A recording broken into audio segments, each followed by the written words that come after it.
O tema da aula de hoje é liberdades em geral e a gente vai começar com liberdade de expressão. Esse tema é um tema muito bom e é um tema muito presente nas discussões políticas hoje e é um tema que vai ser sempre presente, tá? Porque a gente vai ver ao longo da aula que a liberdade de expressão ela tem uma relação muito íntima e muito próxima com o conceito de democracia. Na verdade, a democracia ela pressupõe liberdade de expressão. Um local onde não existe liberdade de expressão não é um Estado democrático, e não tem como ser.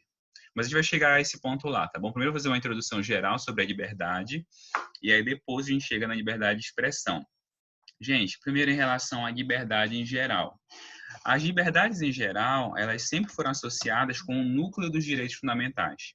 Então, lá atrás, na origem dos direitos fundamentais, nas revoluções burguesas, a ideia de liberdade ela é um marco para a afirmação da Constituição. Por que isso, gente? Porque a liberdade ela é tipicamente uma construção moderna e ela é o típico direito que frequentemente é ameaçado pelo uso arbitrário do poder. A gente conversou sobre isso, né? Os direitos fundamentais, eles são uma garantia que nós temos contra o uso arbitrário do poder.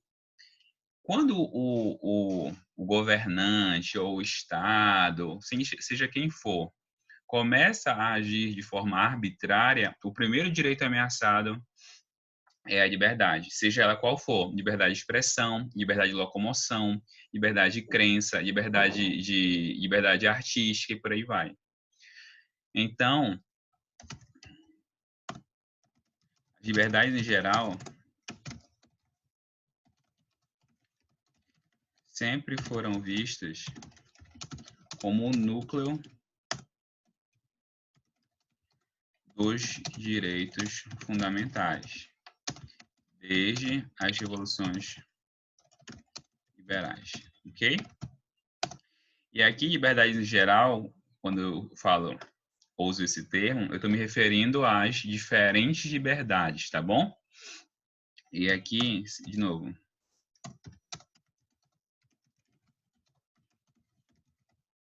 Exemplo, locomoção, liberdade de expressão do pensamento,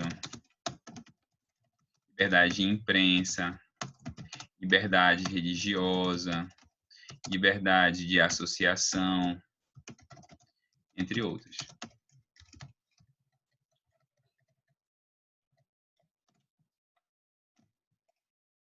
Tá? Essas mais diferentes liberdades, elas são o núcleo desse direito. Não são, de novo, não são o único direito tutelado, tá bom? Mas são um núcleo extremamente importante dos direitos fundamentais. Essas liberdades, em geral, elas possuem dois núcleos, ou vamos colocar o núcleo para não ficar repetitivo, né? Elas possuem duas dimensões.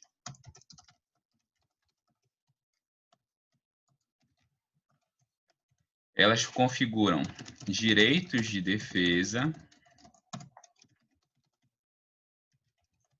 e direitos de proteção. Bora lá, recapitular. O que são direitos de defesa mesmo? No que consistem direitos de defesa?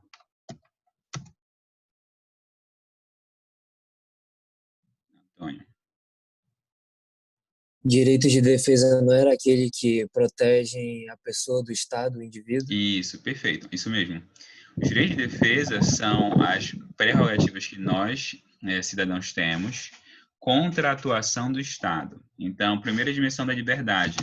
As liberdades protegem pessoas contra o exercício ilegítimo do poder do Estado. Aqui, então, é uma dimensão positiva ou negativa? Positivo. Negativa. Negativa, porque é um Negativo. não fazer. Porque é um não fazer. Não fazer, tá certo. É uma dimensão negativa, de não fazer do Estado. Tá bom? Segunda dimensão da liberdade, direitos de proteção. O que é que consiste um direito de proteção? É de uma ação positiva, quando o Estado já protege o indivíduo. Isso, de quem, Larissa? Então, Tu lembras? calma. Não? É contra outro particular? Isso, exatamente. Então, as liberdades exigem ou impõem que o Estado proteja os particulares de intervenções ilegítimas promovidas por outros particulares. Só para ficar claro aqui, por exemplo, imagina que... imagina a situação de cárcere privado, sequestro com cárcere privado. Isso é uma violação à liberdade de locomoção. Qual é o dever do Estado? Impedir que situações como essa ocorram. Se elas ocorrerem, é dever do Estado tentar, o mais rápido possível e da forma mais efetiva possível, corrigir essa situação. Tá bom? Então, tanto o aspecto de direito de defesa quanto o aspecto de proteção. Tá. As liberdades em geral, elas nos asseguram o que a gente chama de possibilidade de autodeterminação. Não, primeiro, antes de chegar a esse ponto, né? Tem dois modos de enxergar a liberdade, as liberdades em geral, tá bom? É um conceito que Benjamin Constant desenvolveu, que são os tipos de liberdade, ou que a gente poderia chamar mais propriamente, né, os modos de compreender a liberdade. Tá bom? Segundo Benjamin.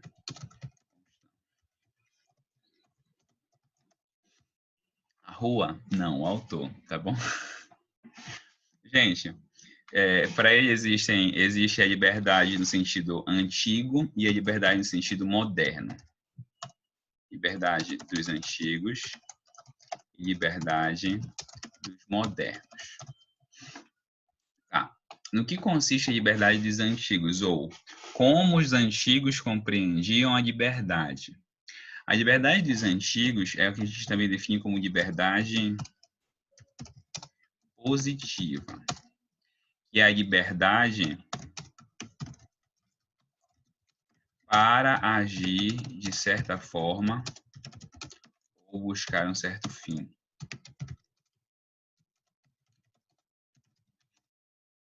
Por exemplo, o melhor exemplo disso era entre os gregos a liberdade como instrumento político.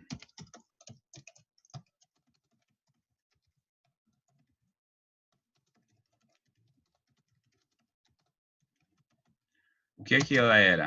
Era a liberdade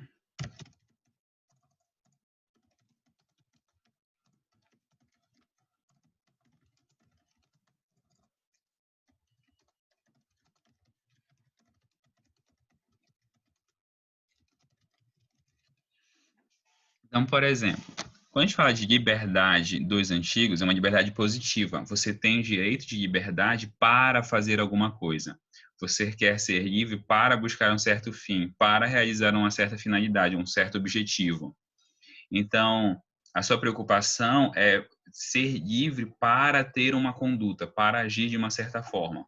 Então, por exemplo, a liberdade para um grego era: eu sou livre, e como eu sou livre, eu posso participar dos assuntos políticos, eu posso participar da assembleia da cidade, eu posso me auxiliar na comunidade. Então, é uma liberdade, a gente vai dizer, para. Essa é a palavrinha-chave, liberdade para. Ou seja, ela tem um tipo de finalidade. Já a liberdade, como nós compreendemos hoje, é essencialmente uma liberdade dos modernos, que é uma liberdade que a gente chama de liberdade negativa.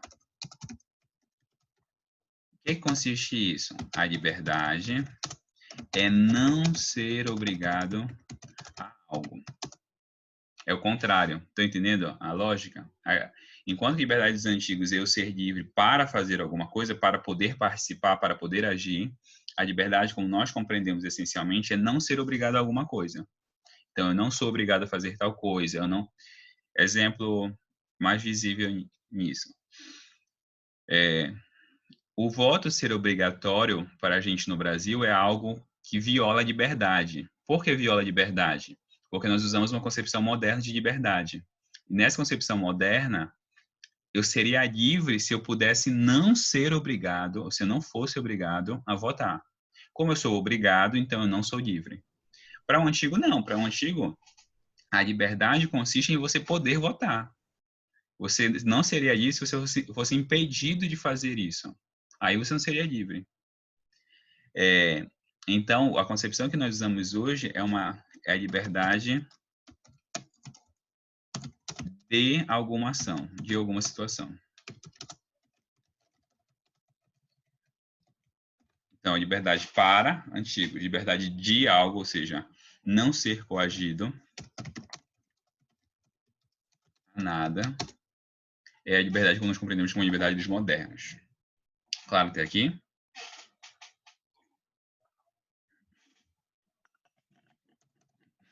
Professor, como Oi, pode exemplo, falar. eu posso usar o artigo 5º, inciso 2, que ele fala que ninguém será obrigado a fazer alguma coisa ou deixar de fazer senão em virtude de lei? Seria isso? Isso. Esse é um excelente exemplo de liberdade dos modernos, ou seja, é eu não ser obrigado, eu não ser submetido a nenhuma situação. Perfeito, Larissa, bom exemplo. Vou até colocar aqui.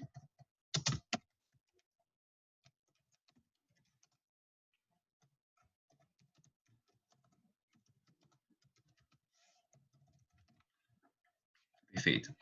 Gente, então, no que consiste a liberdade como nós entendemos hoje? A liberdade como compreendida na Constituição é o direito de autodeterminação, ou seja, é essencialmente o poder que nos é assegurado, ou a condição que nos é assegurada, de poder escolher e poder tomar as próprias decisões, sem qualquer tipo de coerção. Então, de novo, aquele conceito moderno mesmo. É a proteção que nós temos contra a coerção de alguém, que pode ser o Estado ou pode ser até um outro particular.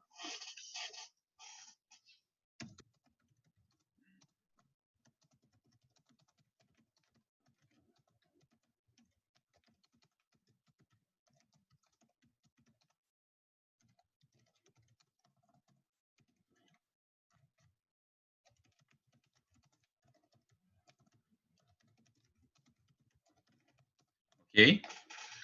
Claro, esse é um conceito importante. Aqui não nem chega a ser tanto uma crítica, tá? Embora tenha um aspecto de crítica, né? Já que o moderno ele sempre é alguém que quer se ausentar da obrigação. Isso aí é uma crítica que é mais no âmbito da filosofia do direito, dos direitos humanos. Mas é assim, é que a noção que nós temos hoje de direito, de direitos humanos, de direitos fundamentais, é uma noção só de direito, sem deveres, tá? Mas é um ponto que a gente não vai entrar aqui porque acaba fugindo um pouco ao nosso ponto. Mas a ideia para o moderno existe só direitos e acabam não existindo deveres. Tá, então a liberdade que a nossa Constituição compreende é o direito que você tem de tomar suas próprias decisões, de fazer as suas escolhas e que essas escolhas sejam respeitadas, que você possa adotá-las e você possa viver segundo elas. Então, por exemplo, só para a gente pegar o aspecto, liberdade no aspecto religioso, liberdade religiosa, é o direito que você tem de adotar uma crença religiosa, qualquer que seja ela, e viver segundo essa crença religiosa. Então, você escolheu ser hindu. Você tem o direito de escolher isso, você tem o direito de largar a sua religião anterior, escolher uma nova crença e viver segundo essa crença, sem que ninguém lhe constranja, nem o Estado, nem um outro particular lhe constranja a abandonar essa crença. Ok? Essa a ideia. Olha só, dito isso, a gente pode... Deixa eu ver se tinha algum ponto a mais. Não, dito isso, a gente pode avançar para a liberdade de expressão.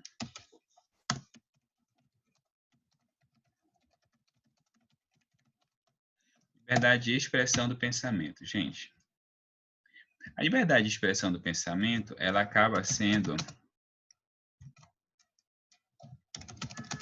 direito guarda-chuva agora não tem mais hífen, né? Ou tem? Tem hífen ainda, eu jurava que não tinha mais. Acaba sendo direito guarda-chuva. O que é que significa isso, gente? Ele é um direito que abrange e que, de alguma forma, abarca outros direitos relacionados com ele.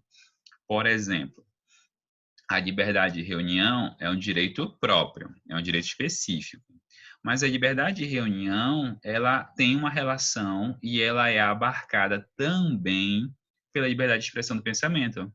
Porque você se reúne para quê, normalmente, quando você faz um protesto, por exemplo? Para expressar uma ideia, não é isso?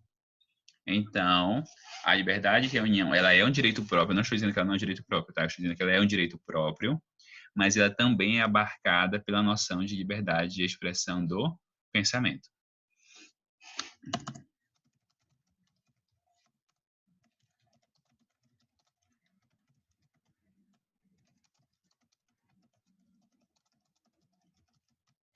Ok? O que é, ou bora tentar formular um conceito de liberdade de expressão do pensamento. É só um ponto inicial, tá? Aqui a gente trata, e a Constituição trata como sinônimos a liberdade de expressão, liberdade de pensamento, liberdade de manifestação do pensamento. São sinônimos, tá? São várias expressões para a mesma ideia. Liberdade de expressão, liberdade de pensamento, liberdade de manifestação do pensamento. O conceito que eu uso e que alguns autores adotam para ficar bem específico é liberdade de expressão do pensamento, que aí fica mais claro, tá bom? Olha só, a liberdade de expressão do pensamento ela tem dois aspectos, ou as faces da liberdade de pensamento, liberdade de expressão. Tem o aspecto interno e o aspecto externo. O que é a liberdade de pensamento no aspecto interno? É o direito de cada pessoa ter a sua opinião sobre um certo assunto, formular, ter essa opinião, formular pensamentos, mudá-los conforme o caso.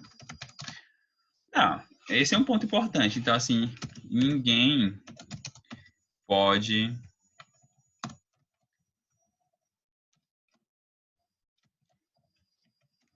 ser coagido a adotar uma certa opinião ou a mudar de opinião. Gente, mas a verdade é que o direito não consegue chegar aqui. Embora a gente diga, olha, a gente tem esse direito, mas a prática tem como o direito forçar alguém a mudar de opinião, no sentido assim, de ter uma ideia diferente do que ele tinha? Não tem, não tem. O real é que o direito ele não consegue chegar a esse ponto. O direito ele pode mudar o que você expressa, o que você fala, o que você externaliza. Mas o que você pensa, as suas opiniões, as suas ideias, se você não contar para ninguém, o direito não tem nem como saber. O direito não tem nem como saber o que você pensa. Então, esse aspecto tem pouquíssima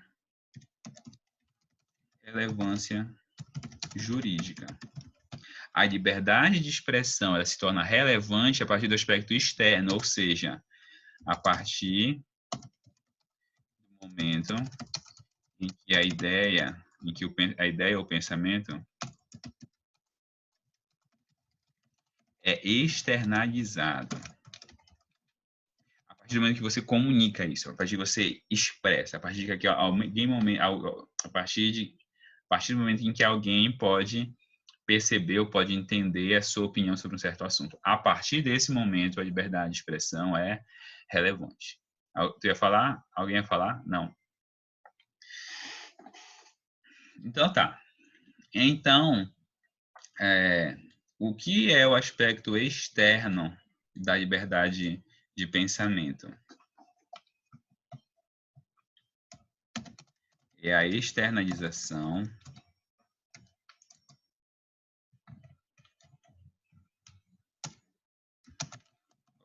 a partir do momento que a ideia ou pensamento é externalizada, a liberdade de pensamento torna-se juridicamente relevante. Aspecto interno. Então, aspecto interno diz respeito ao direito de cada pessoa poder expressar a outras pessoas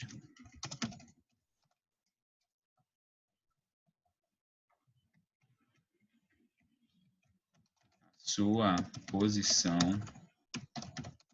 sobre um certo assunto ou fato.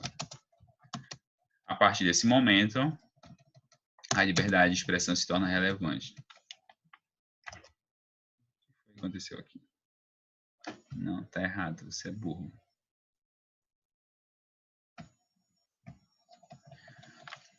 Tá bom até aqui? Claro? Tá bom. Gente, então, no que consiste, ou qual é o conceito de liberdade de expressão do pensamento? É o direito de cada pessoa formular e expressar suas ideias sobre qualquer assunto, independentemente da posição, pode ser da opinião, assim, da opinião do Estado ou de terceiros. A liberdade de pensamento é o direito que eu tenho de falar, de escrever, de expressar. E quando digo assim, olha, expressar pelos mais diferentes meios. Ou seja, se eu falar liberdade de expressão, se eu escrever, também é. Se eu gesticular, também. Não importa a forma pela qual eu comunico essa ideia. Se eu comunicar essa ideia, isso já é expressão, pelos mais diferentes meios. E a liberdade de expressão é exatamente o direito a eu expressar essa ideia sem que, é por isso que frisa aqui o ponto, independentemente, ou seja, mesmo que ninguém concorde, mesmo que o Estado discorde de mim e mesmo que terceiros discordem de mim. E vou até colocar aqui o de terceiros, mesmo que sejam a maioria. Mesmo que eles sejam a maioria. A gente vai dizer que a liberdade, ainda nesse conceito, a liberdade de expressão é um tipo de imunidade. O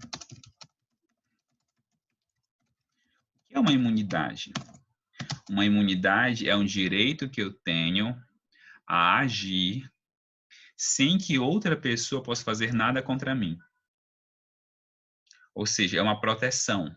Eu tenho uma esfera dentro da qual as pessoas não podem invadir e elas não podem me prejudicar por causa desse direito. Bora pegar um exemplo mais simples. Já ouviram falar de imunidade tributária? Nem que seja na televisão, já ouviram essa palavrinha ou não? A imunidade tributária é uma situação que a Constituição prevê que algumas instituições não vão pagar impostos. Ou seja, eu, por exemplo, igrejas, entidades de assistência social, entes públicos. Então, por exemplo, o governo federal paga IPTU para o município de Belém? Não. O governo federal tem imunidade tributária. Então, pensa lá no órgão federal aqui. A AGU, sabe onde fica a AGU? Ali na José Malcher? Então, aquele prédio paga IPTU para o município de Belém? Não, não paga. Ele tem imunidade. O que é imunidade? É o direito que eu tenho a fazer uma coisa sem que outra pessoa possa intervir. Exemplo, imunidade tributária. Eu tenho direito a ter a propriedade daquele imóvel, a União, eu tenho a propriedade daquele imóvel, e ninguém pode, por exemplo, cobrar tributo dele. Isso é uma imunidade. Ou seja, é uma área de proteção na qual ninguém pode invadir. Por que a liberdade de expressão ela é uma imunidade, gente? Porque quando eu estou amparado pela liberdade de expressão, ninguém pode me violar. Então, por exemplo, vamos supor que o Diego fez um protesto contra o governo do estado, contra o governador ficou ofendido e decidiu processar o Diego, tá? Mas o Diego não fez nada demais, tá? O Diego simplesmente foi e disse que não concorda com o governo do estado, disse que o governo, sei lá, é ruim ou algo do tipo. Gente, o Diego vai ter que indenizar o governador, por exemplo? O que é que vocês acham? Te defende, Diego. Acho que não, professor, porque foi só uma expressão do que eu achei do governo dele, mas eu não ofendi a imagem dele em si. Por Isso, exemplo, falando, pode sei lá, falar. o governador é um safado, ele é um corrupto. Não, eu falei, ele não está gerindo bem o trabalho dele no Estado. Seria isso? Isso. Então, consequentemente, é isso mesmo. Então, consequentemente, ele não pode fazer nada. Olha só, vocês estão entendendo a lógica? Já que o Diego exerceu o direito à liberdade de expressão dele, o governador pode fazer alguma coisa? Não, não pode fazer nada. Por isso que é uma imunidade. Quando você está protegido por ela, as outras partes não podem fazer nada. Elas não podem agir contra. Ou seja, quando amparado pela liberdade de expressão, terceiros e o Estado, incluindo o Estado,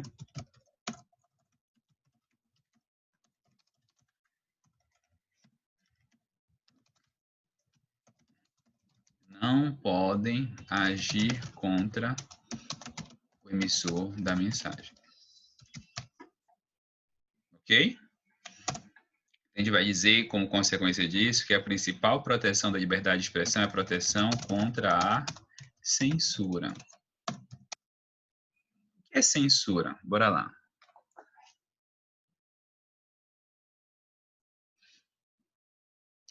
Antes de eu passar, deixa eu responder a pergunta da Lívia. O aspecto interno, realmente, ele não tem quase nenhuma relevância jurídica. Quando é que ele pode ter relevância jurídica, Lívia? Aqui é um ponto. Quando existe uma coerção externa para te obrigar a mudar de opinião. Por exemplo, imagina... isso também acontece na liberdade religiosa, por exemplo. Talvez na liberdade religiosa seja até mais visível. Em países onde não tem liberdade religiosa, se você, por exemplo, pensa no país mais fechado, como a Arábia Saudita, e aí você decide adotar uma outra religião lá, você decide virar cristão lá. E aí o governo te prende e diz, você vai ficar preso aqui até que você volte à religião oficial do governo, do Estado. Esse é um prejuízo ao aspecto interno. Por quê? Porque eu estou tentando te coagir externamente para você mudar de opinião, tá bom? Só que, de novo, por isso que eu disse que é parcialmente aplicável, por quê? Porque, na verdade, você pode não mudar de opinião internamente e só expressar aquilo que o governo quer. Então, eu não consigo, o direito não consegue, na prática, mudar o teu pensamento. Ele consegue mudar o que você expressa sobre aquele pensamento. Então, eu posso dizer assim, nossa, deixa eu ver. Eu acho a 3MA muito mais inteligente que a 3MB. E eu não posso fazer esses comentários. Meu Deus, está gravando. É brincadeira. Não, alguma coisa do tipo. Mas isso é verdade? Isso é necessariamente verdade? Isso é necessariamente o que eu acho internamente? Não. Eu posso estar falando uma coisa e estar achando outra. O direito, ele consegue ver o que eu realmente acho? Não. O direito consegue ver o que eu expresso. Então, por isso que eu disse assim, tem uma proteção no aspecto interno? Tem. Só que, na verdade, o direito só consegue, na prática, afetar o aspecto externo. Então, por exemplo, se eu gravar a aula da 3MB, eu posso dizer, eu acho a 3MB muito mais inteligente que a 3MA. E, de novo, quando eu falei a verdade, você não tem como saber. Porque, de novo, é isso que o direito faz. O direito só sabe o que eu expressei. O que eu realmente penso, o que eu realmente acho, não tem como saber. Ficou claro, Lívia? Então, assim, tem relevância? Indireta, tem um tipo de relevância. Você não pode ser coagido, ninguém pode tentar mudar a tua opinião forçadamente. Ninguém pode forçar você a mudar de opinião. Então, esse é um direito relacionado ao aspecto interno. Mas, na prática, nem que o direito, sei lá, te torture, ele vai conseguir necessariamente mudar a tua opinião. Porque ele pode mudar só a tua expressão, só o que tu falas, ou o que tu dizes. Tá bom? Professor, Diga. mas esse direito ele é imune, né? A gente tem uma proteção, mas não tem Isso. uma limitação, tipo, porque eu não posso fazer tudo, falar tudo, Não qual tem, seria? a gente vai chegar nas limitações. Tem Tá. algumas limitações importantes, tá? Então, é um tipo de imunidade quando você está amparado por ela. Mas existem situações em que o conflito de direitos vai fazer com que você não seja protegido, tá bom? Mas se você estiver protegido, ninguém pode fazer nada. Agora, tem situações em que essa proteção cede em prol de outros direitos fundamentais, tá bom? Gente, proteção contra a censura. O que é censura?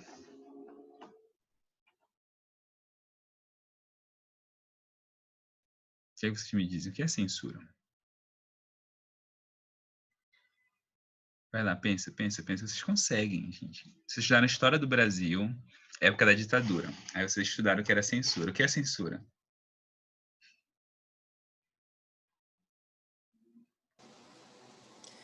Sua censura seria um ato praticado para tentar coibir a expressão de uma pessoa sobre determinado assunto? Isso, a gente vai dizer assim que é uma tentativa de controle do conteúdo do assunto. Ou seja, o que é proteção? O que é censura? A censura é quando você tem um órgão geralmente governamental, embora possam haver censuras privadas, tá? Mas eu já vou chegar a esse ponto aqui no segundo momento da aula. Mas, em geral, a censura é pública, tá? Você tem um órgão público que quer controlar o conteúdo da manifestação. Então,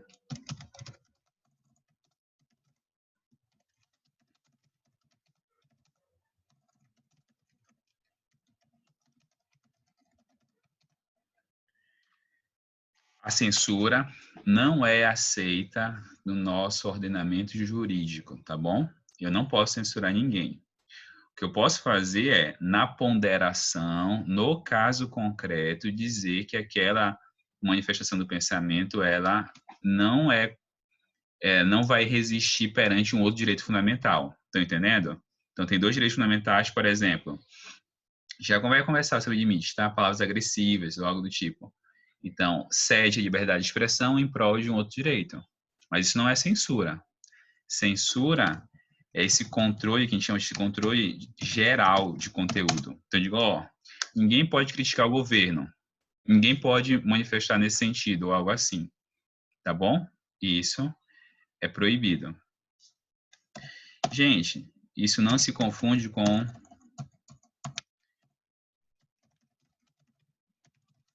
classificação indicativa.